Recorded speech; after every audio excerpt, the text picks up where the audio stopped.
Rumah ni special. Nak tahu apa special? Jom tengok dulu. Lokasi kat Bandar Seribu Tani, Ipoh. Keluasan 22 kaki lebar, 70 kaki panjang. Kedudukan ruang standard. Depan mesti ruang tamu, sekali dengan ruang makan. Ni kapal Flying Dutchman. Pandai kecek. Bui saja.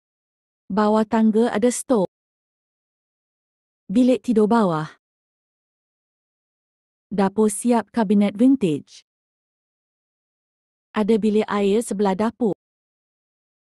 Ni ada dapur tambahan. Ni bahagian luar, binaan habis, tak ada tanah lebihan.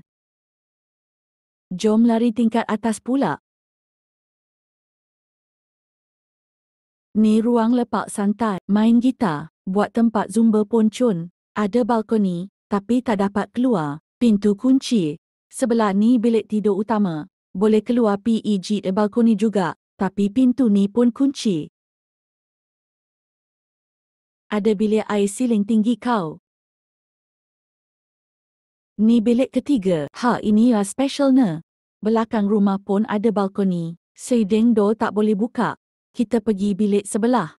Ni bilik keempat. Ada bilik air. Bilik air kat rumah ni tak berkongsi. Semua bilik tidur ada bilik air. Ni balkoni belakang. Manalah tahu, tak ada jodoh kat rumah depan. Ada jodoh kat rumah belakang. Minat boleh Roger.